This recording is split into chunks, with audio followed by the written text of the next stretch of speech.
Red Más, Canal 4, Esquel, Televisora Color, presentan a Ricardo Bustos en Entre Nosotros. Las siguientes empresas auspician a Ricardo Bustos en Entre Nosotros. Estudio Contable Bernengo. Confiabilidad y experiencia en asesoramiento laboral e impositivo. Museo Leleque, Patagonia. 13.000 años de historia, en forma ininterrumpida desde mayo del 2000. Celufrán Muebles, todo para su hogar.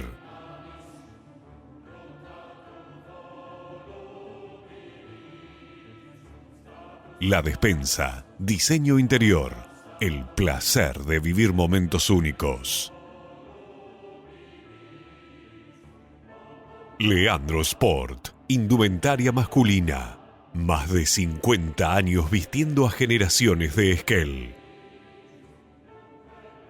Legión Mat, materiales para la construcción, cimentando el crecimiento y el futuro de la región. Random, la inversión que te hace sentir en casa.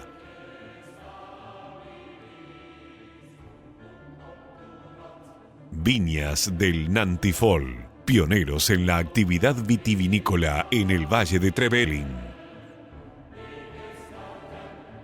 Spa Regüe, equilibrio, armonía, bienestar. Cruz del Sur, soluciones logísticas integrales y envíos a todo el país. Visítanos el 9 de julio 1687, Esquel. Buenas noches, bienvenidos a esta nueva edición de Entre Nosotros. 3 bloques realmente interesantes y singulares. Primer bloque del programa, aborigenismo. Vamos a hablar en el primer bloque del programa con el ex diputado provincial y ex procurador general de la provincia, Eduardo Samamé. Está, ya desde hace por lo menos un par de años, en el centro de los radares del aborigenismo. Se lo objeta porque su familia compró unas 800 hectáreas de campo, aquí muy cerca de nuestra ciudad, en la zona denominada El Martillo, con gente adentro, de etnia mapuche, que dice que es territorio ancestral y que la habían ocupado ancestralmente. Bueno, hay un lío terrible con ese tema. Voy a estar charlando en el primer bloque del programa con Eduardo Samamé, con su punto de vista de lo que le está pasando a él, pero además vamos a hacer una especie de revisión histórica de este fenómeno del aborigenismo y el rol que ocupa en esta historia del aborigenismo, por lo menos desde 1990, Moira Millán, la internacional Moira Millán. Segundo bloque del programa. Se suele decir que las mujeres no van a la guerra. En el segundo bloque del programa vamos a tener a 2 mujeres que fueron a la guerra en 1982 en Malvinas. Tercer bloque del programa vamos a hablar de la medicina del estilo de vida con el doctor Daniel De Luca. Bienvenidos a Entre Nosotros. Capaz que después de este reportaje, después de esta charla, esta conversación, logramos que saquen del canterito de María Castaña esa consigna que dice Bustos racista y pongan otro que diga Samamé racista. Sí, me han dicho tantas cosas que... Claro. El fenómeno aborigenista se puede distinguir o se puede distinguir en un reclamo que tenga que ver con derechos reales, con postergaciones históricas, de reclamos secesionistas que por supuesto son ilegítimos y que chocan con la integridad territorial de Argentina? A ver, en principio los mapuches no están amparados por el artículo 75, inciso 17 de la Constitución, porque no son tribus aborígenes. Y además la ONU ha señalado que no se admite ningún reclamo de secesión territorial, autonomía ni de secesión territorial de estados integrantes de la Organización de Naciones Unidas. Ahora, el tema este de que el pueblo Mapu se extiende desde el sur de Mendoza, comprendiendo el sur de Santa Fe, San Luis, Córdoba, Santa Fe y Buenos Aires, desde el Salado, fíjate vos, está pegado a Buenos Aires, hasta Tierra del Fuego, es un disparate de grupos radicales mapuches en la década del 90 en Chile, que por supuesto ellos mismos han reconocido de que fue un desvarío, por decirlo en términos medio fuertes, pero podría atemperarse. Y acá te citan, ¿no? Porque el convenio 169 y el artículo tal, sí, pero vos tenés que decir, no solo citarlo, sino decir en qué parte colisiona con lo que vos estás reclamando, porque si no yo te puedo decir, mirá, a mí no me pueden aplicar o me pueden aplicar el Tratado de No Proliferación de Armas Nucleares y resulta que no tiene nada que ver conmigo. Bueno, esto es igual. De todos modos, a lo que yo me refiero es si hay un distingo, si se puede hacer un distingo entre los reclamos de igualdades frente a la ley, de los reclamos que hacen de territorios que supuestamente no son ni chilenos ni argentinos, que son autónomos. No, es que no hay. Acá hay territorios argentinos y territorios chilenos. No hay territorios autónomos. No hay autonomía. Sin embargo, eso es lo que reclaman. No, eso es lo que reclaman. Bueno, también pueden reclamar que tienen... Hay algunos grupos mapuches que reclaman que se les dé las Islas Malvinas a ellos. ¿Sabías eso? Sí, claro. Sí, bueno. En realidad, ¿estamos grabando? Sí, todo. Opa. Todo claro. La permanencia o el principio de permanencia de los mapuches en la Argentina empieza cuando son derrotados por los independentistas chilenos, porque los mapuches o tribus mapuches, la mayoría, no todos, generaron un proceso de resistencia aliados a las fuerzas realistas, a la iglesia y por supuesto a algunos patrones de estancia, algunos estancieros. Cuando pierden, las fuerzas independentistas chilenas avanzan y después se desata lo que se llamó la guerra a muerte, que la pierden y que empiezan a pasar a Argentina. Empiezan a pasar al territorio que no era todavía Argentina, inclusive pasan con oficiales oficiales españoles como eran los Pincheiros, o que peleaban con el ejército español, que causaron desmanes porque se mantenían sobre la base del saqueo a estancias, bueno, vamos a llamar Argentina, Sí, por solución Argentina. Argentina. Entonces ahí empieza a haber, pero escapando de Chile, empieza a haber una presencia más activa de mapuches, que se consolida con la convocatoria que dicen que hace Rosas a Calfucurá para que Calfucurá contenga los ranqueles. Calfucurá viene en 1833, 1834, llega como para negociar y hacer intercambio de mercaderías con tribus argentinas y tribus mapuches también asentadas desde antes, y los traiciona, se produce la masacre de Massalle, que mata a tantos aborígenes chilenos que superan bastante a las que se atribuyen a Roca durante la conquista del desierto. Así que, pero bueno, lo cierto es que hay un establecimiento de Calfucurá que domina las Salinas Grandes y participa de las luchas intestinas, es decir, en Caseros él estaba aliado a Rosas. Cuando Rosas pierde, le manda creo que su hijo como diplomático, digamos, ante Urquiza y se va de aliado con Urquiza.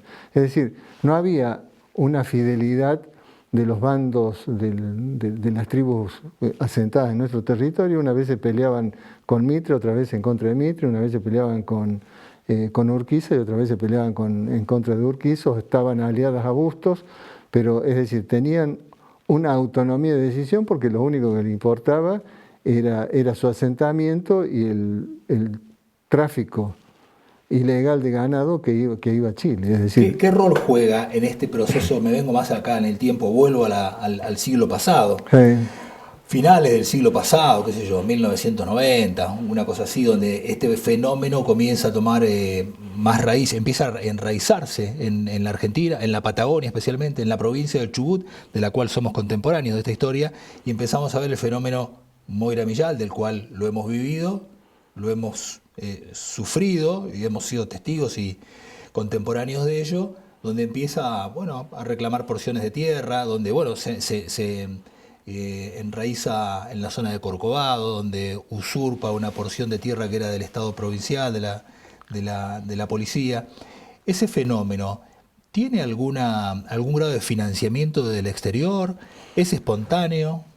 Yo a Moira Millán la conocí cuando tenía 18 o 20 años. Era una chica jovencita, de una personalidad muy agradable, no se la nota así ahora.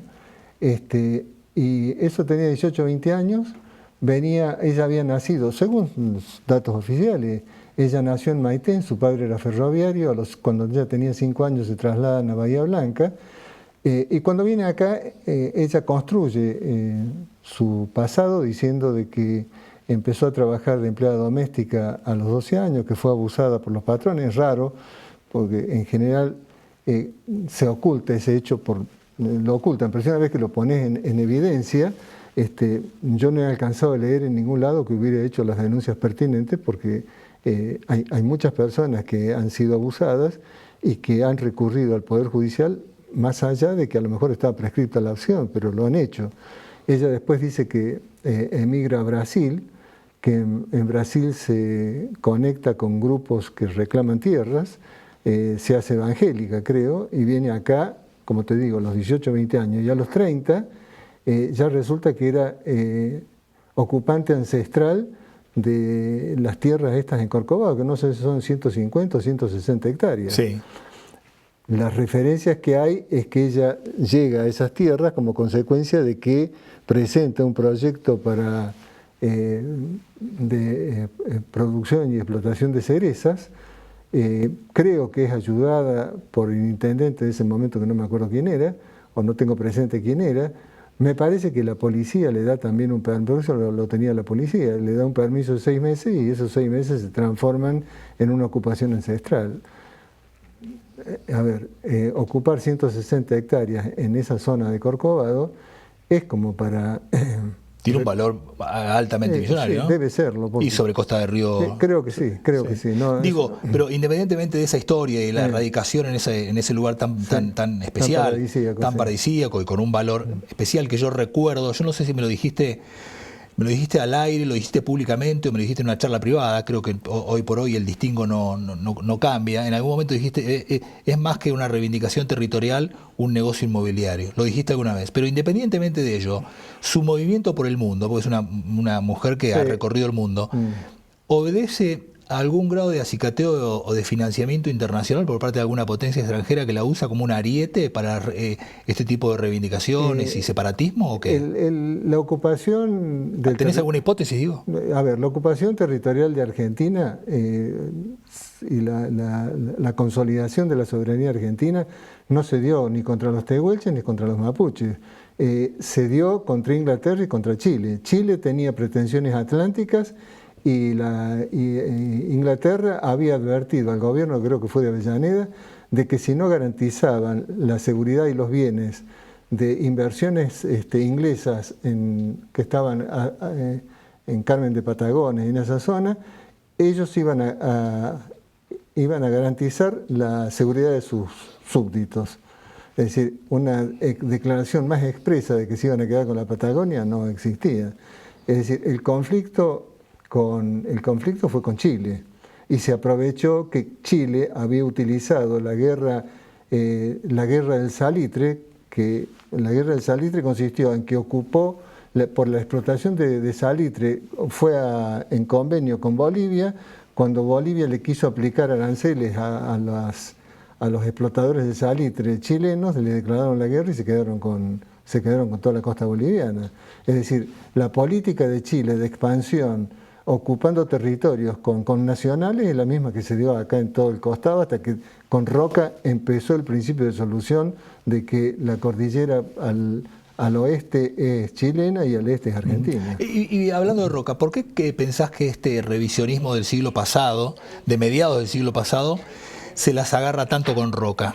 Porque él tiene un fuertísimo enfrentamiento con la Iglesia Católica.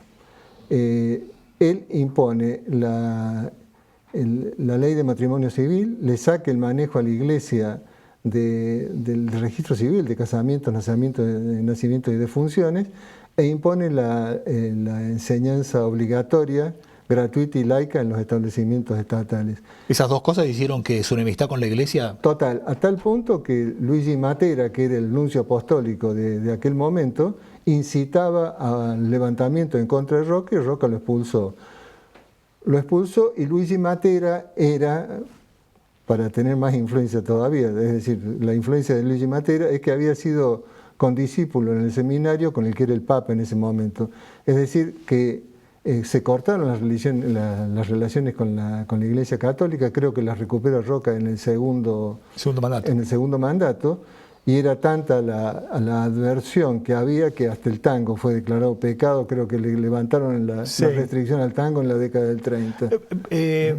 Por eso, digamos, esa es la hipótesis de por qué Roca es demonizado al punto tal de que, digamos, en la historia, en el revisionismo histórico, los sectores más progresistas, que incluso hasta tendrían algún grado de disgusto o de animadversión a la Iglesia, ¿compran ese discurso de la Iglesia? Lo que pasa es que no solo lo compran los sectores del nacionalismo católico, sino que se adhieren también a aquellos que rechazaban el proceso inmigratorio.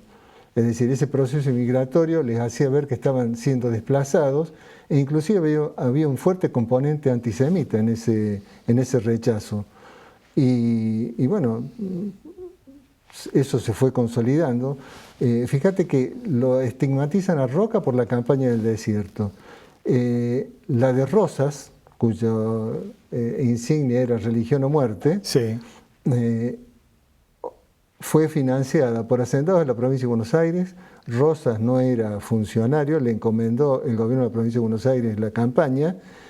La cantidad de muertes que produjo la campaña de Rosas fue casi el triple. A ver, 1/3 de los muertos de Roca es con relación a Rosas, es decir, hubo una mayor cantidad de muertos indígenas que lo hicieron no para consolidar el territorio nacional, sino para tener acceso a los saladeros que era de la provincia de Buenos Aires. Claro, al saladero de la provincia de Buenos Aires, y por supuesto cortar los malones. Sin embargo, el nacionalismo... El nacionalismo es decir, católico, especialmente. Claro, el nacionalismo católico, religión o muerte, Rosas no lo toca. Bueno, la campaña de Roca, que consolidó, como te digo, la soberanía argentina sobre la Patagonia, ocasionó 1/3 de muertos con relación a Rosas. Es más, hay instrucciones escritas de Rosas que señalan que cuando se peleaba, que en el calor del combate mataran a los que más pudieran, y los que quedaran vivos seleccionaran 2 o 3 que podían ser útiles, y que después los apartaran de la columna y los mataran alejados. Inclusive señala quién era el mejor soldado para cumplir con esa encomienda, y eso no se menciona. En ningún lado. En ningún lado. Decime una cosa, algunos hechos de la historia o algunos hechos de nuestra propia vida incluso se explican por pequeños otros hechos que aparecen, por ahí no aparecen ni escritos ni observables. En lo tuyo particularmente, en este ahínco por estudiar la historia, el aborigenismo y demás, ¿se explica todo esto y tu conocimiento y tu revisión del pasado histórico del aborigenismo y este fenómeno del presente, se explica un poco por ese simple hecho de que parte de tu familia se le ocurrió comprar un campo o una pequeña porción de territorio, de tierra, una chacra ahí en la zona del Martillo, que ahora te tiene, no a vos, sino a tu familia, pero te tiene en el ojo de la tormenta y de las acusaciones? Sí. Ellos respondieron, mi mujer, porque tiene su propio patrimonio, no voy a contar una infidencia familiar, pero a mí nunca me interesó tener tierra. A ella, ¿Cuántas son? ¿De cuánto se trata eso? ¿Qué superficie? 840 hectáreas más o menos. Sí. Por un aviso publicado por una agencia inmobiliaria que está acá cerca. Sí, se le ocurrió a tu hijo y a tu esposa comprar eso. Y como son los que definen la familia, mis hijos y mi mujer, compraron. Y yo me enteré que habían comprado cuando mi mujer pasó al lado mío que yo estaba leyendo y me dice que iba a la escribanía a formalizar el negocio. Claro. Es más, fue tanta mi resistencia que yo no conocí el lugar. Coincidió luego con la pandemia, así que no iba, y además quise apartar a mi hijo porque había sido amenazado de muerte, hubo simulacros de que lo mataban.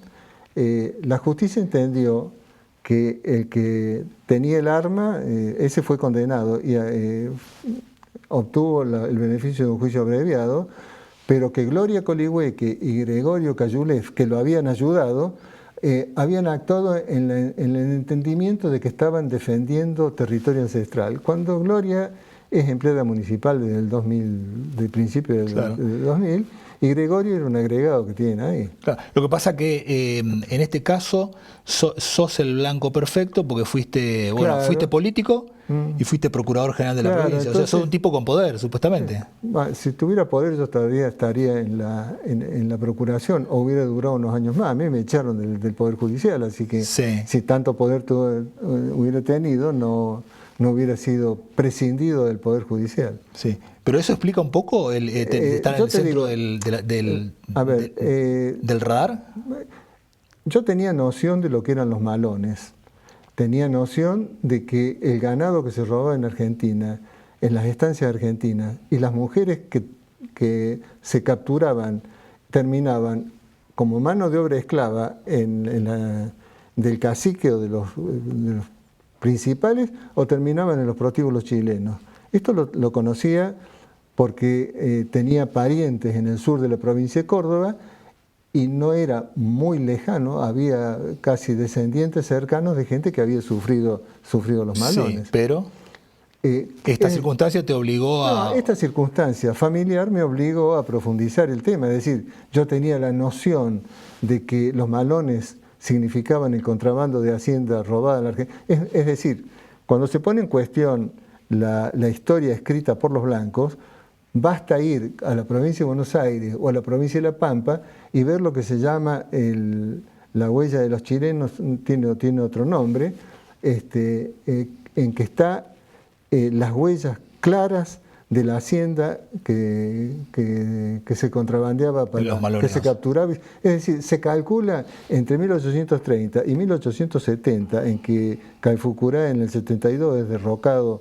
1872 es derrocado por Riva en San Carlos de Bolívar, se emigraron o se contrabandearon a Chile unas 13 millones de cabezas de ganado entre ovejas, caballos y vacas. Vuelvo al hoy y al caso que te tiene o tiene a tu familia y a vos en el centro de los radares y de las críticas y de las objeciones del movimiento aborigenista. El conflicto está dado porque ustedes compraron una porción, 800 hectáreas con gente adentro que estaba trabajando para quien había vendido. Claro. ¿Cómo se resuelve este conflicto? Es un conflicto, no es un conflicto de reclamo territorial, es un conflicto que ustedes compraron con gente adentro. Lo transformaron. En principio, primero declinaron la intervención del Departamento de Trabajo. Sí. Y se presentaron en principio diciendo que habían sido, yo creo que la utilizan de pantalla a la señora Isabel Catrimán, que es una anciana, que dicho sea de paso, es una de las principales titulares de inmuebles acá en Esquel, porque por la solución del conflicto de Catrimán-Notao, la municipalidad les dio 82 hectáreas en la zona de la Zeta, y de esas 82 hectáreas, la señora Catrimán tiene 24 hectáreas que son propias, tiene título de propiedad. Bueno, en principio señalaron de que ellas habían estado por invitación para tener hacienda vacuna y cuidar el predio por Lucio Freeman. Y después cambiaron radicalmente la posición y terminaron siendo reclamando una ocupación territorial indígena. ¿Dónde se soluciona este conflicto judicial? ¿En qué instancia? En primera instancia se tiene que solucionar en el IAC, porque el administrador de la tierra pública es el IAC. Pero vos fíjate, me trajeron a mí el conflicto invocando mi calidad de influyente sobre el Poder Judicial. Mi hijo, porque integra la rural, ya es un terrateniente explotador. Y Nahuel Serra, que es el hermano de una de las dueñas, de una de las titulares, como es empresario. Si sos empresario, sos corrupto. Si trabajás en el campo, sos un terrateniente descalificado. ¿Y si fuiste magistrado? Y si soy magistrado, es mi influencia dentro del Poder Judicial. Es decir, construyen la tormenta perfecta. Construyen la tormenta y después te atacan desde ese lugar. Ahora, vos me hablaste recién de si hay algo más que la defensa territorial. Vos has hecho entrevistas a un joven, a una joven ahora, que fue perseguida, que fue muy maltratada por el Poder Judicial, y nunca se levantó una voz de los indigenistas en defensa de ella. Claro.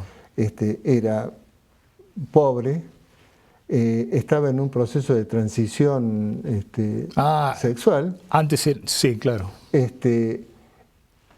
Y fue perseguida por algún sector del Poder Judicial, y sin embargo ningún grupo indigenista lo defendió nunca, claro. O la defendió nunca. Claro. Era hombre, cambió de género. Cambió de género. Y nadie levantó la bandera. No, nunca. No. Y es mapuche. Y es mapuche. El apellido sí. Claro. Es un tema que en aquella ocasión, en aquel momento me llamó la atención. De que yo la entrevisté en aquel momento y cada tanto la entrevisto. Sí. Eduardo, muchas gracias. No, gracias a vos por el espacio. Por favor, nos vamos a un corte y volvemos en segundos.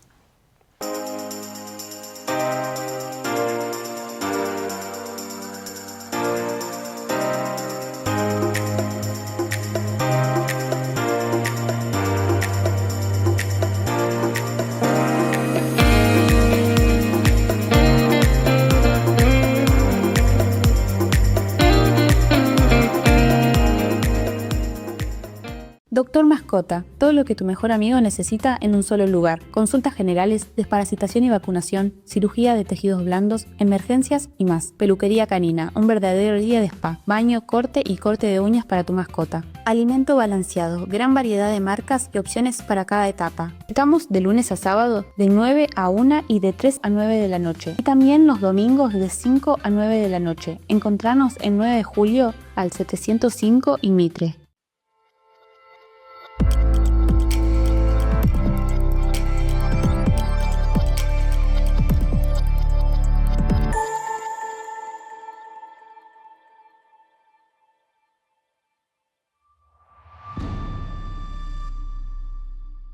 Su futuro inmobiliario comienza aquí. Somos Nelson Muse Propiedades, una empresa familiar de Esquel, en el corazón de la Patagonia. Nos destacamos por la seriedad, profesionalismo y discreción en cada operación, ofreciendo asesoramiento confiable en venta y administración de inmuebles. En Nelson Muse Propiedades, cuidamos cada detalle para que cada decisión inmobiliaria sea un paso seguro.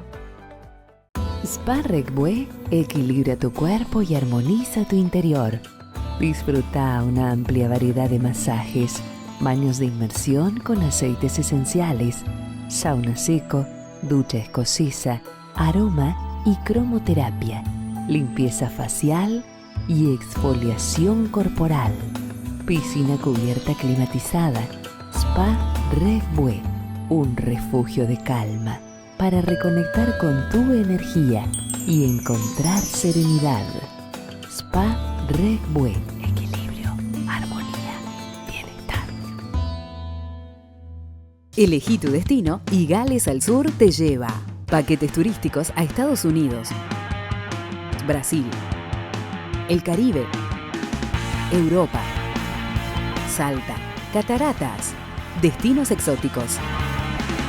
Representantes Hotel Termas de Puyehue, quinceañeras, pasajes aéreos, asistencia médica al viajero. Gales al Sur, una agencia con más de 20 años en la Patagonia.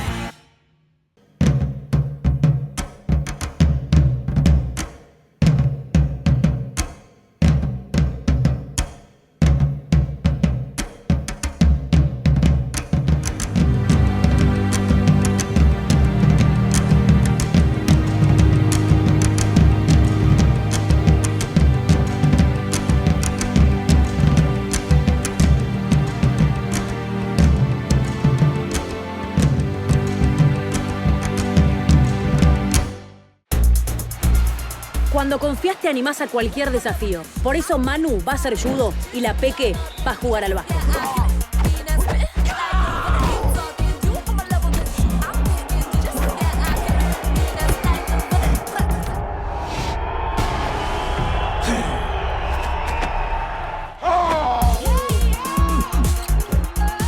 Cuando confías, seguro podés. La Segunda Seguros. Lo primero, sos vos. ¿Estamos hablando de salud? Ahora. ¿Dentro del ejército No, de salud? en todo. En todo. ¿Sí? En todo el ejército. O sea, quedábamos él y yo. Y ahora que yo me jubilé hace un mes, quedó él solo. ¿Usted se jubiló hace un mes? Sí. ¿En ejército? Sí. Claro. Yo entrevisté hace como 5 años a Owen Kripa, que era armada. Sí. Era armada. Bueno, pero Sí, eso se fue enseguida. Por eso. Él se fue ¿Pero en el por 86. qué? Porque yo, por ejemplo, era la más antigua de la promoción. El escalafón estaba abierto porque yo era la primera ¿Usted promoción. era oficial? Claro, era alférez. Ah, era Era la alférez. primera promoción. El escalafón estaba abierto y había ido a la guerra. Todas las condiciones daban, según el Código de Justicia Militar, para que me asciendan a los 6 meses. ¿Después de haber vuelto de Malvinas? Sí. Y 4 años y no me ascendían. Había 4 promociones de alfereces y no ascendía a nadie, porque yo era la más antigua, entonces no podían ascender a nadie. No, y usted no se iba a ir. Bueno, yo agarré y me fui, sí, Esperó hasta el 86 y se fue. sí, me fui. Pedí la baja y me fui. Era un maltrato silente, ¿no? Sí, Claro. sí, Era silente. ignorancia, era ignorancia. No, yo creo que es un maltrato encubierto con todos. Por eso, silente, Con encubierto. todos, sí. No era deliberado, no se hablaba. Te No, buscaban, no. te buscaban, Claro, te te buscaban hasta que vos cansaban, agarrabas y te hasta que ibas te por alguna cansabas. causa. Hasta que te cansabas y te ibas. Claro. Porque el que no fue a Malvinas te lo hace pagar dentro de la fuerza. Es una envidia. Hay una envidia. Claro, Había hay una envidia con Mm. del que fue y el que no fue. Claro. ¿Qué clase? ¿Incomoda preguntar qué clase es? ¿Yo? Sí. No, yo soy civil, tengo No, ya sé. 66 Por eso, años. clase. Yo soy clase 61. Yo soy 59. 59. Yo 55. Claro, Ujú. las dos son más grandes que yo. Claro, Yo soy 61. claro. ¿Y usted con qué grado fue? No, yo soy civil. Usted fue civil, claro. Usted fue con subalférez. No, cuando yo fui a Malvinas estaba como cabo principal. Ah, como Porque cabo todavía no nos habían, nosotros a pesar que teníamos que haber sido oficiales, No lo habíamos homologaban. ingresado Claro, como suboficiales con 3er grado, cosa que no estaba de acuerdo claro. a lo que estipulaba la Claro. fuerza. Entonces ahí fue cuando nos hicieron hacer el curso de promoción en la Escuela de Aviación Militar y nos pasaron al alfereces. Claro. Usted dentro de la Fuerza Aérea, usted dentro del Ejército, como instrumentadora en el Hospital Militar Central. Sí.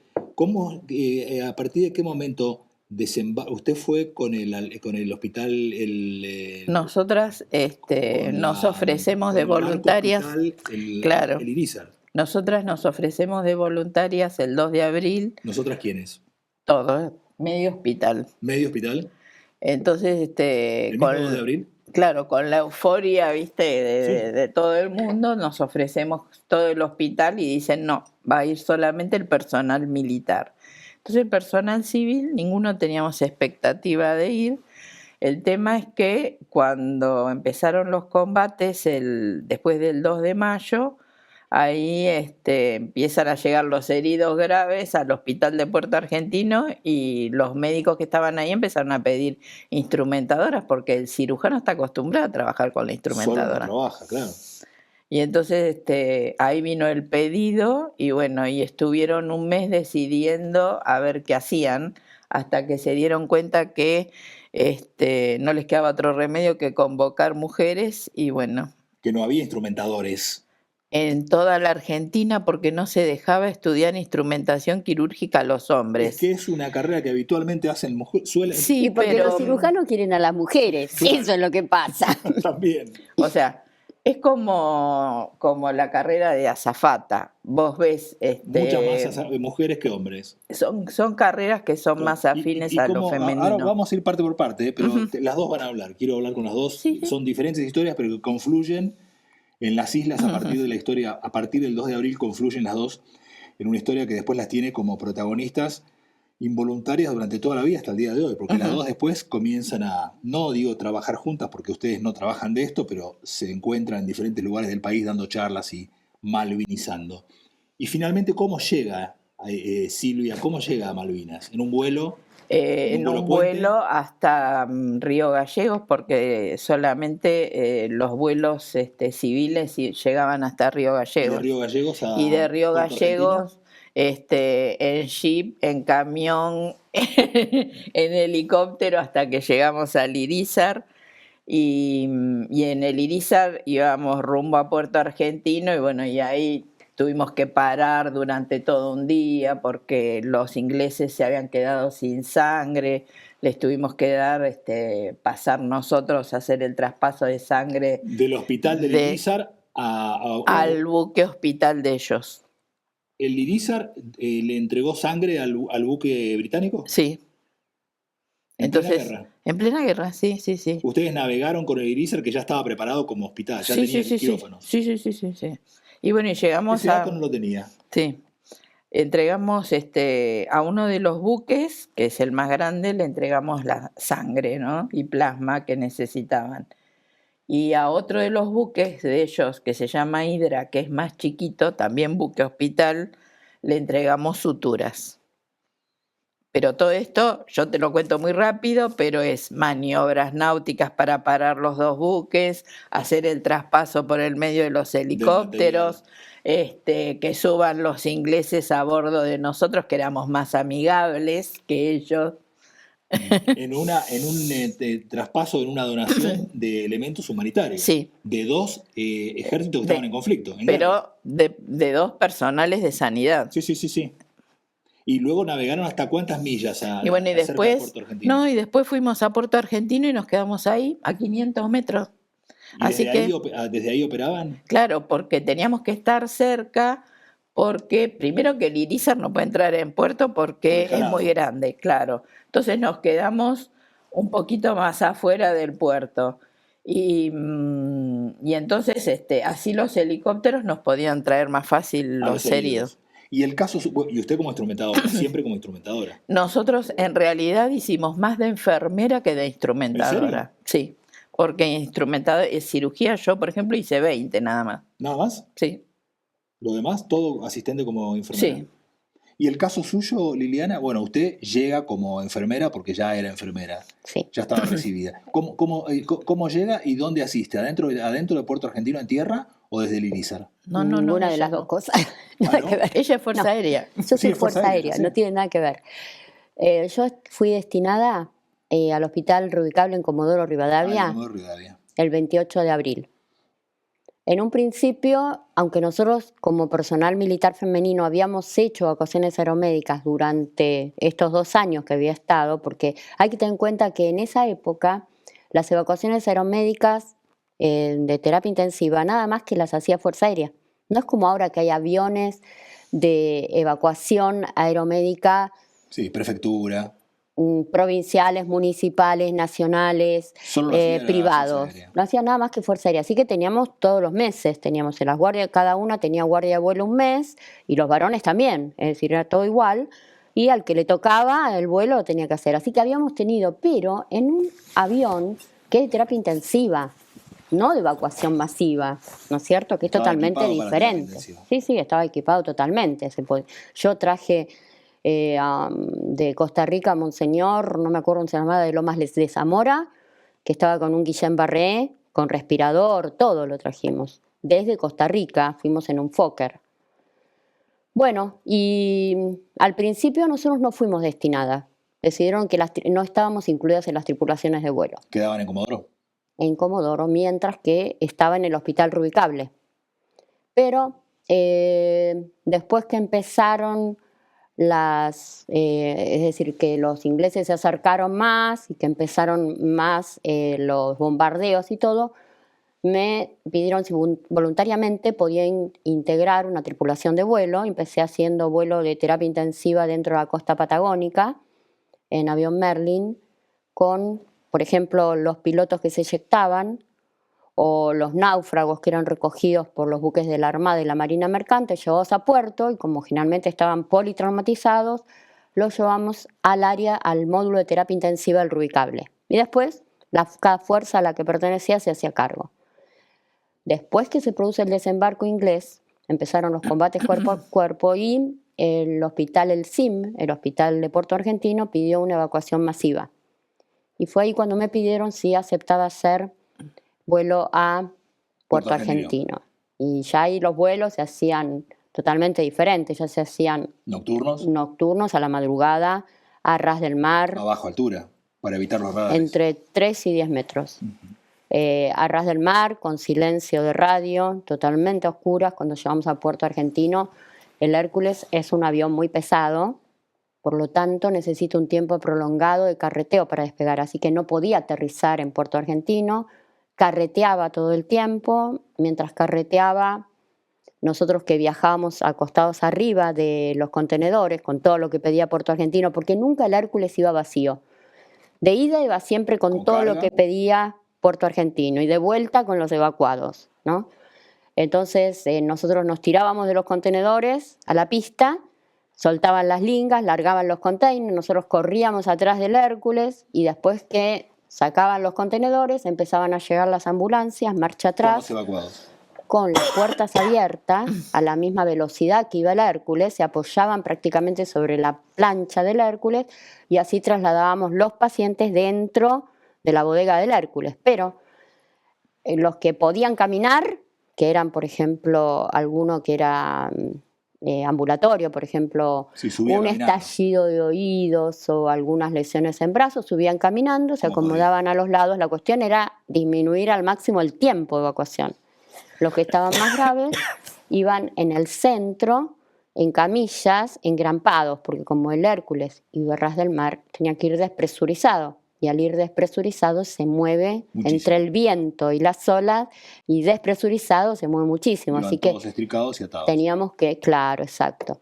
Y bueno, la evacuación terminaba cuando el piloto recibía el informe de la torre de control que se acercaban los Sea Harrier. Entonces ahí inmediatamente despegaba, y mientras que despegaba iba levantando la puerta trasera del Hércules. Y se subía el último. No, que subía, ya no había, él no preguntaba nada, él despegaba directamente, porque ten en cuenta que los Sea Harrier tienen una velocidad 100 veces mayor que la que puede tener el Hércules, no podía esperar a que le dijéramos, bueno, está bien, nada, él despegaba. Y evidentemente esto evitaba que el Hércules fuera bombardeado, porque el Hércules es muy lento y muy pesado. Y aparte es muy grande. Claro, entonces es un blanco re fácil. Se perdía el Hércules, que era el medio de transporte que teníamos, se perdían las vidas del Hércules y además las ambulancias. Y el puente aéreo. Claro, pero aparte se perdían las ambulancias también, porque las ambulancias no tenían contacto con la torre de control. Entonces cuando veía que el Hércules despegaba rápidamente, salían de la pista y volvían. ¿Cuántas de esas misiones hizo? Una misión. Porque ya fue, primero, fue la peor época, fue la más complicada, digamos, la más cruenta. Claro, exactamente. Y esa fue de repente la que más necesitaron terapia intensiva. Como yo era enfermera jefe de terapia intensiva, fundamentalmente me pidieron por eso. Claro. Silvia, el caso desde el Irizar, ¿qué cantidad? Me dice, básicamente lo que hizo fue trabajar más como enfermera que como instrumentadora quirúrgica, porque se necesitaba más ese trabajo de enfermería que de instrumentadora. Claro, porque, o sea, nosotras somos 6. Eran 6 instrumentadoras. 6 instrumentadoras. De enfermeras que de instrumentadoras. Claro, y nos turnábamos para hacer las cirugías. Aparte, cada una de nosotras tiene una especialidad dentro de lo que es la instrumentación quirúrgica. Sí. Entonces, que yo había una de las chicas hacía solamente oftalmología, por ejemplo.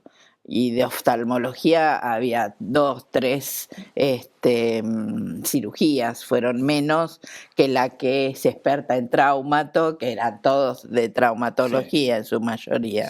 Sí. Entonces dependía de la patología que traía el enfermo.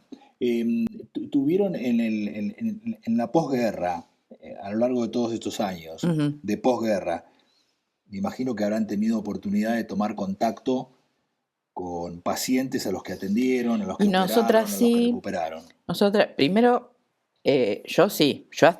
yo me jubilé hace un mes, Sí. así que yo los tengo ahí, hasta hace un mes los vi. Pero nosotras estuvimos 10 días con ellos. Es distinto a Lili, que fue un vuelo y después No, aparte los tuvo, nosotros claro. también hay que tener en cuenta que nosotros las evacuaciones, nosotros estábamos poco tiempo con los pacientes. Poco contacto. Claro. Contacto. No, Pero no, a veces un día, a Sí, veces dos, pero el problema es que eran muchos pacientes juntos. a lo Capaz que apunto- teníamos 80 de A lo que golpe. apunto es cuál es la sensación, cuál es el feeling que tienen con los soldados, ya sea que hayan pasado por sus manos en esto del trabajo que llevaban adelante, ya sea como civil o como personal militar, en esto de salvar vidas, de proteger, de cuidar. Bueno, vos de sanar. imaginate que nosotras fuimos a los casamientos, conocemos a las esposas, conocimos a los hijos, ahora conocemos a los nietos, y en el hospital se atiende toda la familia del veterano, así que yo lo seguí viendo hasta ahora.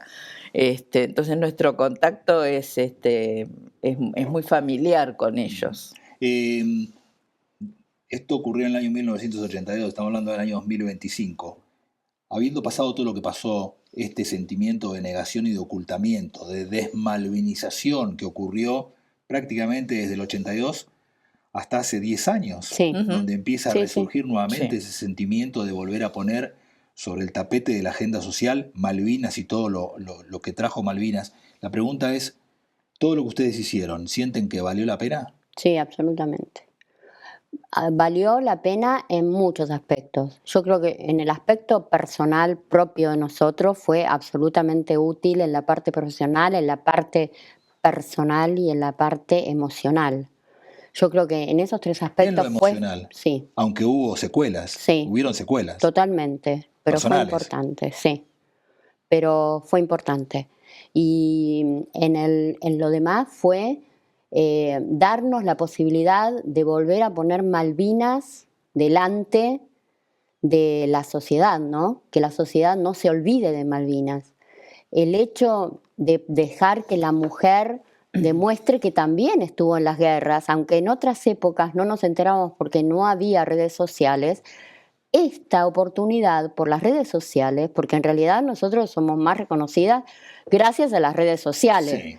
No le pasó lo mismo a otras mujeres de la historia, que pasaron prácticamente Inadvertidas. Donde desapercibidas. el hombre es el que escribe Claro. la historia. Sí, sí, Y Ahora es imposible ocultar. sí. Bueno, de todos modos, hoy los ejércitos, y el ejército argentino o las Fuerzas Armadas argentinas, tienen a la mujer como protagonista. pero Ya costó no- muchos años. muchísimos, pero ya Yo no entré en el siquiera año como 80, enfermera. fuimos la primera, desde el 80 hasta ahora, ¿cuántos años pasaron para que pudiera Sí, claro. salir la primera mujer piloto? Claro, eso iba a decir, piloto, Sí, pero ¿cuánto comando, costó? ¿Cuántos años costó? muchísimo, 40, Hay que tener en cuenta. muchísimo. 40 años. Claro. Pero hoy no tenemos solamente enfermeras o instrumentadores. No, tenemos pilotos, todo. comandos, combatientes. Todo, Sí. mecánicas, Mi pregunta de es, todo.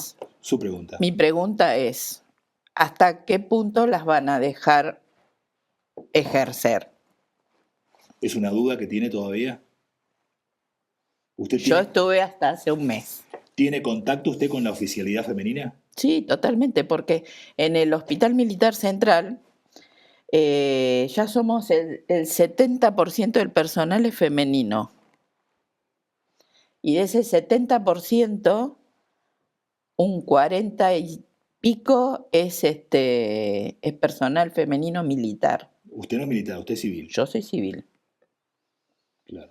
Pero dentro del personal militar, ¿esa duda está todavía? Tenemos coroneles. ¿Generales? No, Todavía no. mujer general, una sola hubo. Claro, La decidió Cristina claro. y eligió a la peor de todas. Porque era la que a ella le convenía. Claro.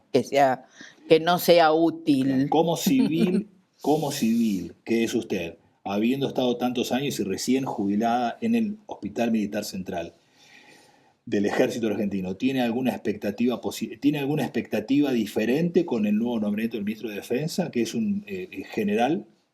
¿En el ejército? Bueno, ahora ya ¿En te puedo ejercicio? contestar. Sí. Nada. Nada. Claro, me puede contestar porque está jubilada. Sí, antes no. Hasta hace un mes no te podía contestar. Claro. Ahora sí te contesto que no. No tiene expectativa. No.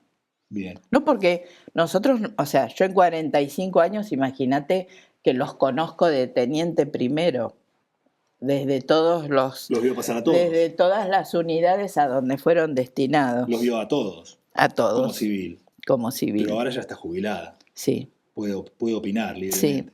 Sí. La misma Igual pregunta. no me la preguntes porque me voy a terminar peleando con todos mis compañeros. No importa. La misma pregunta. No, yo por un lado digo, me parece bien que en el Ministerio de Defensa exista un militar. Ajá. Me parece que es útil, porque en la defensa se deben conocer muy bien las estrategias, las tácticas. Ahora, si me preguntás si me parece bien este ministro, la verdad que no sé porque no conozco, Yo sí lo conozco. sus actividades, no conozco, entonces no puedo opinar personalmente de él. Pero sí digo que me parece bien que haya de nuevo un militar como Ministerio de Defensa. A mí me parece mal. Está bien, queda claro. ¿A usted le parece bien? ¿En lo general le parece bien? ¿En lo personal le parece mal? A mí mal? me parece mal, me parece que tendría que ser, que él tendría que haber pasado a retiro y después ser ministro. Está bien. No quedar en actividad. ¿Por qué? Porque la gente de afuera... Mi pregunta fue si le parece bien. No me parece bien. Está bien. Porque, ¿sabes qué pasa? Él es al seguir teniendo el grado militar, sigue ejerciendo un poder sobre el resto de los generales. De los subordinados. De los subordinados, que es muy... Tiene una doble función. Claro. Política y castrense. Sí. Muy bien. Y eso no está bien. Bueno, volvemos a Malvinas para cerrar. ¿Sienten a la sociedad más proclive a aprender sobre Malvinas el otro relato, el relato no vergonzante? En lo personal, y no me lo preguntan, pero yo lo voy a decir, yo creo que una de las cosas más importantes que hizo Argentina en los últimos 100 años fue hacerle la guerra a los británicos. Sí. Esto es lo personal. ¿Ustedes creen que la sociedad argentina, desde los más jóvenes, los que han votado ahora, los que recién votan, hasta nosotros, los más grandes, estamos revalorizando el hecho histórico de lo que hicimos en Malvinas? Primero, nosotros los que tenemos más de 60 años, sí. Vos acordate que nosotros tenemos, nuestro referente era el mapa de Argentina con las islitas chiquititas, están usurpadas por los ingleses. Esa era nuestra única información en el colegio. A partir de la Guerra de Malvinas, sin hacer apología de la guerra, se abre todo un abanico de conocimientos. Ahí aparece el conocimiento de que son estratégicas, de que económicamente son importantes, de que hay países que quieren también involucrarse en ese control. Entonces, yo creo que la guerra sirvió para abrir todo ese abanico que nosotros y nuestras generaciones posteriores están conociendo. Mi nieto ahora, con 11 años, yo creo ahora, y a partir del trabajo, sobre todo de los veteranos de guerra, no de los gobiernos, no hay ningún nene que no sepa en la Argentina que las Malvinas son argentinas. Desde jardín de infantes. Sí, está bien. Entonces eso salió a partir de la Guerra de Malvinas. Claro. Hay una revalorización, la misma pregunta desde otro lugar a Liliana. ¿Hay una revalorización de la historia de la Guerra de Malvinas? ¿Hay una mirada distinta sobre la historia de la... Porque se la miró durante mucho tiempo como un hecho vergonzante. De que pero eso cambia en la medida que los veteranos y las veteranas contamos la verdadera historia. Porque el problema fue que en la época de la desmalvinización se creó una versión de la guerra que no era real. Con esas películas como Iluminados por el Fuego, nosotras también estuvimos, El Soldado Solo Conocido por Dios. Sí. Son películas que no cuentan la realidad. Incluso después, algunos de los que actuaron en esas películas pidieron disculpas, como Gastón Pauls. Sí.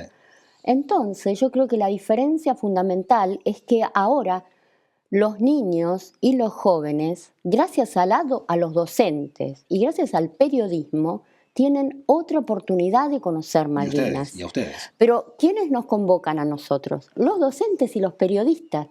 sin los docentes y los periodistas, nosotros no podríamos seguir malvinizando.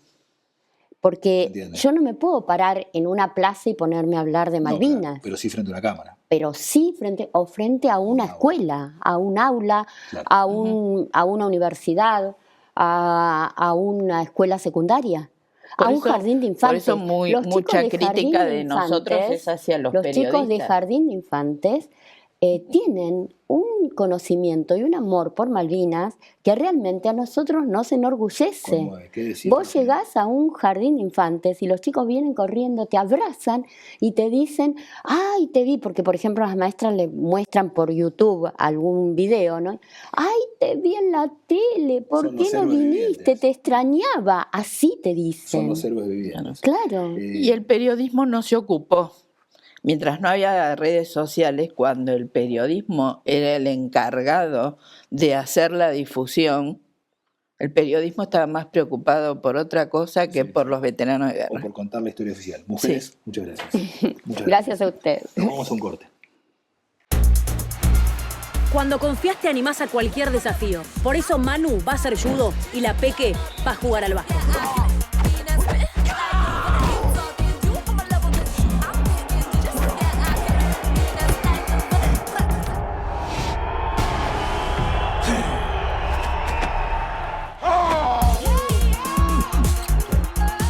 Cuando confías, seguro podés. La Segunda Seguros. Lo primero, sos vos. Su futuro inmobiliario comienza aquí. Somos Nelson Muse Propiedades, una empresa familiar de Esquel, en el corazón de la Patagonia. Nos destacamos por la seriedad, profesionalismo y discreción en cada operación, ofreciendo asesoramiento confiable en venta y administración de inmuebles. En Nelson Muse Propiedades, cuidamos cada detalle para que cada decisión inmobiliaria sea un paso seguro. Elegí tu destino y Gales al Sur te lleva. Paquetes turísticos a Estados Unidos, Brasil, el Caribe, Europa, Salta, cataratas, destinos exóticos. Representantes Hotel Termas de Puyehue, quinceañeras, pasajes aéreos, asistencia médica al viajero. Gales al Sur, una agencia con más de 20 años en la Patagonia. Spa Regbue equilibra tu cuerpo y armoniza tu interior. Disfruta una amplia variedad de masajes, baños de inmersión con aceites esenciales, sauna seco, ducha escocesa, aroma y cromoterapia, limpieza facial y exfoliación corporal. Piscina cubierta climatizada. Spa Regbue, un refugio de calma para reconectar con tu energía y encontrar serenidad. Spa Regbue, equilibrio, armonía, bienestar.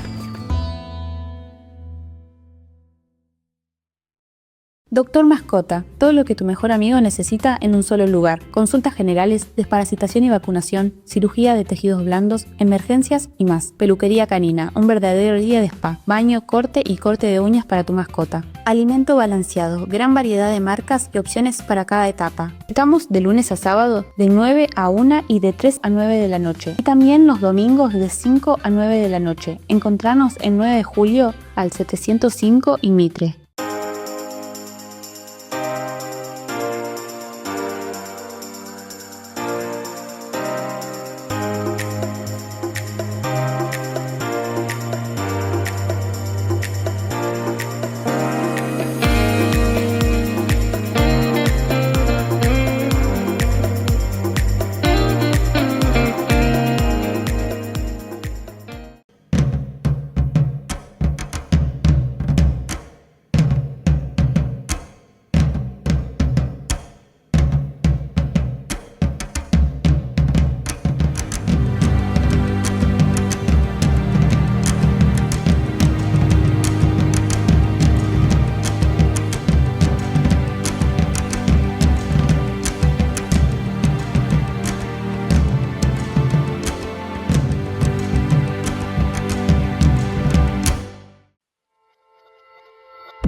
Daniel, ¿vos dónde hiciste tu carrera de grado? ¿Dónde estudiaste? En la UBA. Ah, ¿estudiaste en la UBA? Sí, sí.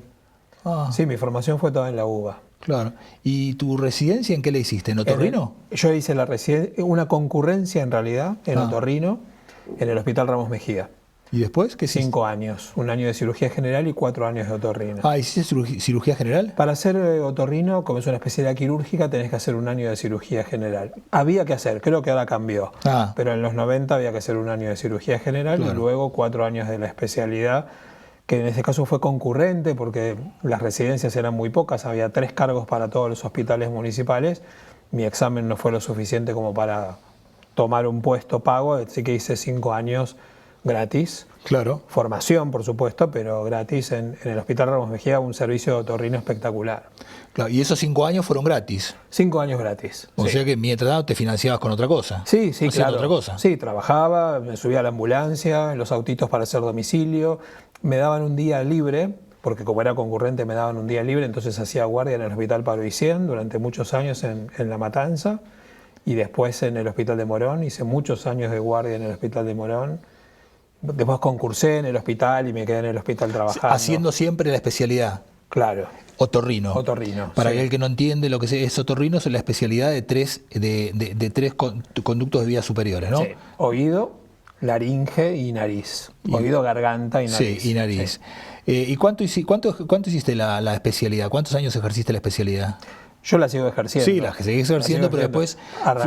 Yo arranqué en el 94 a hacer la especialidad. Hace ya 20 y pico de años. Sí, 20 y pico de años. Pero después en el ejercicio profesional de la medicina, de tu ejercicio profesional, fuiste buscando otras cosas, asociadas. Yo fui mutando un poco por la necesidad y otro poco por el interés, pues yo soy una persona muy inquieto. Sí, primero dentro de otorrino, hice el área de vestibular, todo lo que sea vértigo, equilibrio, movilidad y demás. Y luego hice alergia, que está muy relacionado. Después hiciste alergia. Sí, alergia lo hice en la Asociación de Alergia e Inmunología de Buenos Aires, que se llama AIBA. También tiene un título universitario. Claro.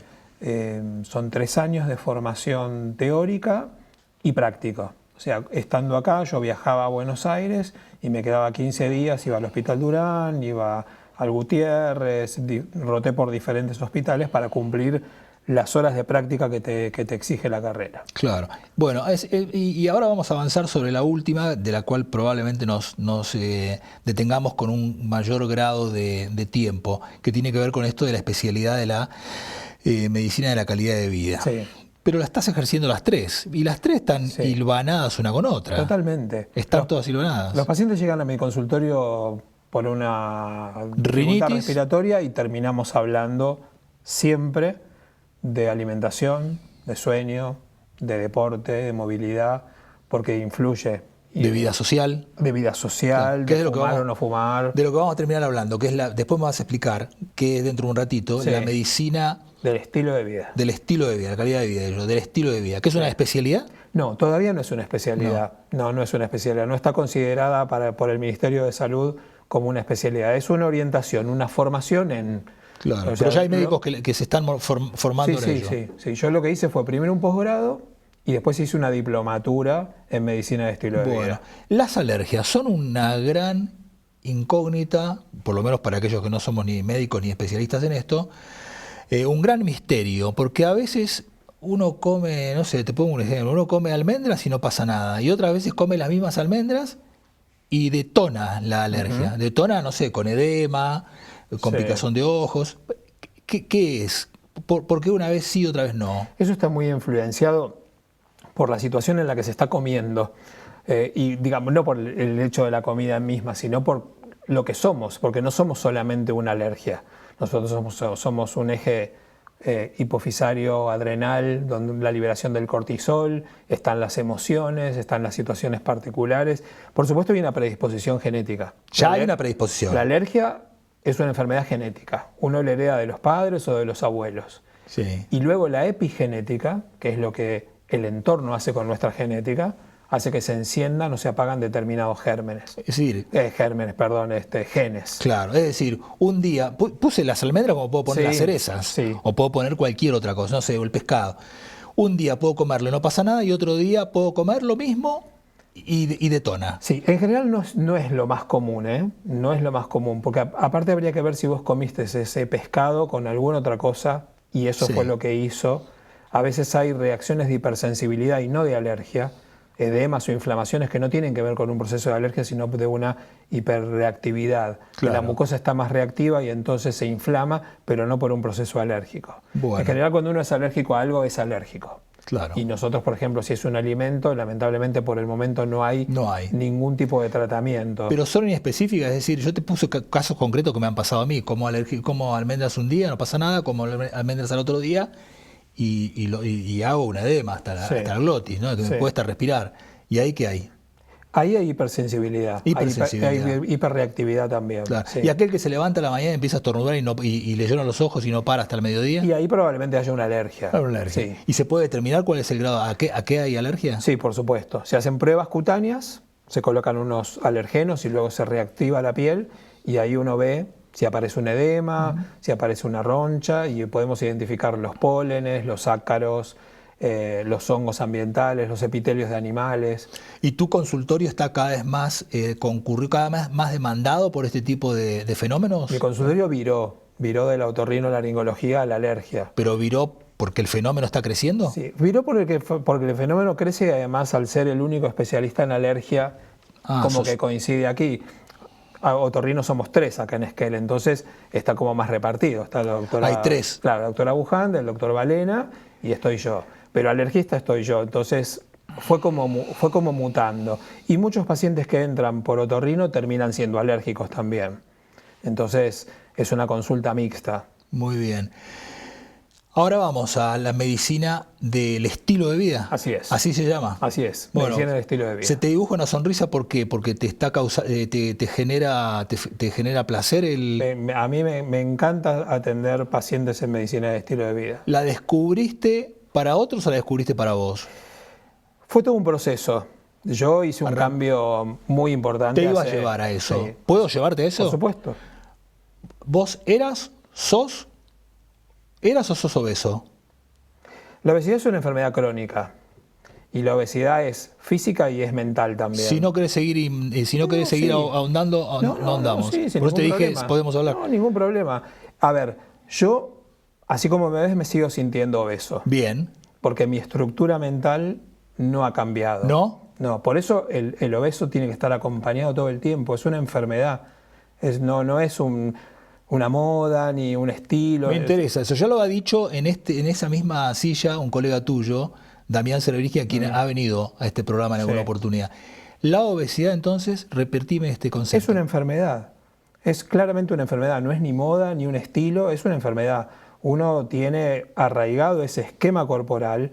Yo, por ejemplo, te cuento así. Si yo no me veo en el espejo, me sigo viendo con 120 kilos como tenía antes. ¿Vos llegaste a tener ese peso? 120 kilos. Sí, que fue cuando ahí me crucé con Damián Cerebrisky, que era mi cardiólogo y sigue siendo mi cardiólogo, y le dije, tengo que hacer algo porque voy a reventar, y me dijo, yo tengo quien te va a operar, y fue ahí cuando iniciamos todo ese proceso hace casi 9 años atrás. ¿Y cómo qué fue el proceso? Primero viajar a la costa, porque en ese momento solamente se operaba en Trelew. Ahora, ¿Vos hiciste un proceso, digamos, tu terapéutica fue quirúrgica? Sí, fue quirúrgica. Yo hice una cirugía bariátrica, una manga gástrica, después de 8 meses, 9 meses de hacer toda una preparación de estudios, de acompañamiento con psicólogo, de ir perdiendo peso. Yo en esos 8 meses perdí como 20 kilos de peso. Y ahí me sometí a la cirugía. Bien. Y perdí otros 25 kilos más. Pero eso solo no alcanza, la cirugía solo no alcanza. No, porque, mira, cuando yo tuve las entrevistas, la psicóloga del equipo me dijo, el cirujano te va a dar el alta a las 48 horas, yo no, porque tu cabeza va a seguir siendo la de un gordo. Y es así, o sea, si no lo trabajás, es así. ¿Y eso fue lo que te llevó a indagar en la medicina de la calidad de vida, del estilo de vida? Sí, que finalmente es una calidad de vida, así que está perfecto decirle calidad de vida también. ¿Y qué es la medicina del estilo de vida? Es una medicina tradicional yo siempre digo que es la medicina que deberíamos hacer todos, que surge desde Hipócrates cuando dijo tu alimento será tu medicamento, ¿no? Que está basada en 6 pilares. Alimentación saludable, que en general las sociedades proponen alimentación basada en plantas, pero uno puede adaptarlo. Actividad física adecuada a cada una de las personas, dejar de fumar y no tomar alcohol, conectividad social y manejo del estrés. ¿Sí? Son todas esas cosas, y el sueño adecuado. Descanso ¿sí? adecuado. Descanso adecuado. Un sueño reparador, porque vos podés dormir 10 horas y no descansaste nada y no se te reparó nada. Y durante el sueño hay tantos procesos metabólicos que ocurren que si uno no descansa realmente no... Podemos hacer un bloque entero sobre cada una de las 5 avenidas. Un solo bloque nos puede llevar 15, 20, 25 minutos. Fácil. Hablar del sueño nada más nos puede llevar mucho tiempo. Sí. ¿Podemos hablar ahora del sueño? Sí, Después claro. hablaremos del sueño. ¿Mínimo cuánto? Porque algunos te dicen no solo es calidad sino cantidad, o al revés, no solo es cantidad sino calidad. La calidad. ¿Cuántas horas mínimo? Para adultos como nosotros, Sí. 8 horas. Mínimo. Sí. Y está bien. ¿Da lo mismo dormir esas 8 horas de 4 de la mañana a 8 de la mañana o de 4 de la mañana a 12 del mediodía? No, porque nosotros tenemos un ritmo circadiano, relojes internos que nos regulan la liberación de diferentes hormonas que se van a liberar en el momento del día que nosotros estemos. Entonces nosotros tenemos que dormir aproximadamente alrededor de las 11 de la noche, porque a esa hora, un poquito antes, se libera la melatonina, que es la hormona que induce el sueño. ¿Y eso lo sabe el cuerpo? Eso lo hace solo. Y se regula mucho por el sol y por sí, la oscuridad. Pero se supone que a las 11 de la noche está de noche. Claro, deberíamos, pero si tenemos estímulo de pantallas, el cerebro interpreta que todavía es de día. Y eso retrasa la liberación de las hormonas. O sea que no es lo mismo dormir 8 horas a cualquier hora del día. No, claro que no. No, la gente que trabaja, por ejemplo, en horarios rotatorios o que trabaja de noche tiene muy mala calidad. De sueño. Claro, porque cuando salen de trabajar a las 6 de la mañana, por ejemplo, las enfermeras en general que hacen un horario de 10 de la noche a 6 de la mañana, rotativos, salen con la luz del día. Y entonces el cerebro dice, te tenés que levantar a vivir el día. O sea que lo mejor, lo ideal sería empezar a dormir a partir de las 10, 11 de la noche. 10, 11 de la noche hasta las 7 de la mañana estaría perfecto. Y de esa manera logramos un buen descanso reparador. Claro. Y en el medio, si el sueño es continuo, si no está interrumpido por necesidades de vaciar la vejiga, si no está interrumpido por apneas, o sea, ronquidos y demás, sí, ese sería un sueño ideal. Ese es el sueño ideal, tal cual. Dormir en un ambiente cómodo, en una cama cómoda, en un lugar oscuro, sin ninguna interferencia de ninguna lucecita, sin el celular al lado, sin notificaciones que enciendan el celular. Ese es el lugar ideal para dormir. ¿Y eso a la larga, al cabo de años, eso va a incidir en nuestra salud? Sí, totalmente. Totalmente. Cuando nosotros nos despertamos de noche, hacemos micro despertares muchas veces, o sea, no nos terminamos de dar cuenta, pero el cerebro se despierta porque está en alerta y eso va fraccionando el sueño y genera una cosa que se llama deuda de sueño. Y como toda deuda, se paga. Se paga. Y en general se paga al otro día y se paga por distracciones, por accidentes, por bajo rendimiento en el trabajo, bajo rendimiento en la escuela, bajo rendimiento sexual. Todo se paga. Por eso mucha gente después a la tarde tiene que dormir una siesta, porque lo que no durmió a la noche lo tiene que recuperar. Y las siestas no están mal, pero tienen que ser de 20 minutos, ¿sí? Y lo más cerca al mediodía posible, 3 de la tarde. Eso sería el horario ideal para dormir una siesta de 20 minutos. Los ciclos circadianos, para aquel que no sabe, representa el reloj interno de nuestro cuerpo. Sí, sí, que en general es para el ciclo sol-noche, sueño-despertar, la liberación de las hormonas, cuándo comer y cuándo no comer, cuándo hacer ayuno y cuándo poder comer. ¿De eso le hablas a tus pacientes en el consultorio? Sí. ¿Del sueño? Sí. ¿De la vida social le hablas? De la vida social también. Es un tema difícil hablar con el médico porque a lo mejor vos venís por que se te tapa la nariz y yo te termino preguntando cómo te llevas con tu familia, cómo estás en tu grupo de trabajo. ¿Tenés amigos? ¿Tenés amigos? ¿Confías en tus amigos? ¿Hablas de tus cosas con tus amigos? Entonces, en una primera consulta a veces es difícil meterse de esa manera. Todo depende, viste que en una consulta es la relación que se genera en ese momento, la confianza que se pueda generar en ese momento y hasta dónde el paciente también te permite llegar. Hay pacientes que solo quiere que le destapes la nariz, no importa nada más. Y hay otros que se sientan y te escuchan y hablan y yo los escucho. A mí me encanta escuchar a los pacientes, me encanta tener tiempo para poder escuchar a los pacientes. Lo que pasa es que tiempo es plata. Sí, pero es lo que tendríamos que hacer. Esa medicina o esa especialidad, que todavía no es especialidad, pero que ya tiene maestría, ya tiene la medicina del estilo de vida, no es ni más ni menos que la medicina de aquel viejo médico del siglo pasado que se tomaba el tiempo para hablar con el paciente, pero que estaba basada en la relación médico-paciente, en la confianza del médico. Claro. Era el médico que yo me sentaba y hablaba con el médico y no era el confesor, pero era el que me conocía mi estilo de vida. Y no solamente a vos, conocía a la familia, conocía a tu padre, a tu madre, a tu novia, a tu exnovia, o sea, sabía todo. Sí, el médico de familia, que existe el médico de familia. Existe el médico de familia, pero lamentablemente no es como el médico de familia que a lo mejor tuve yo de chico, que venía a casa y me atendía a mí y lo atendía a mi abuelo. No es una especialidad todavía, pero ya hay médicos que están enrolándose en esta avenida, por decirlo de alguna manera. Sí, claro. Sí, claro. Estamos trabajando. No, vuelvo a repetirte, no es fácil. Son consultas muy largas, porque son mínimo de 1 hora. En general estamos 1 hora por lo menos con cada paciente. Muchas veces de estos pilares, por lo menos mi estructura de consulta es, le planteo los pilares y le digo, bueno, ¿cuáles 3 primeras cosas quisieras trabajar? Para no abordar todo junto, porque tampoco si no el paciente queda enloquecido, ¿no? Entonces, bueno, a mí me gustaría, no sé, mejorar mi alimentación, poder hacer un poco de ejercicio y dormir mejor. Bueno, perfecto. Arranquemos por eso. Y otra de las cosas que les planteo es cuán seguros se sienten que lo van a lograr y cuán motivados están para hacerlo. Porque la motivación y la seguridad son fundamentales. Porque si venís por obligación, porque te mandó tu mujer o porque te mandó tu padre, anda al doctor y que mejora tu alimentación, no va a funcionar mucho. Es una mirada mucho más 360, más holística, ¿no?, de la medicina. Totalmente. Sí, totalmente. Vos fíjate que hablamos desde conectividad social a alimentación. O entrenamiento. Acá es una ciudad que se entrena mucho. Mucho deporte. Hay mucho deporte, pero a veces el deporte, o sea, nunca el deporte es malo. Nunca el deporte es malo, a menos que tengas una condición de enfermedad que no pudieras hacerlo, pero el deporte hay que adecuarlo a cada uno. Sí, la vigorexia tampoco es buena. No, y tampoco es que vos te anotes en el gimnasio, vayamos nosotros 2 a un gimnasio donde hay chicos de 18 años y querramos hacer lo mismo. Porque vamos 2 clases y a la tercera nos rompimos. ¿Está apoyada esta especialidad? La vamos a llevar a especialidad.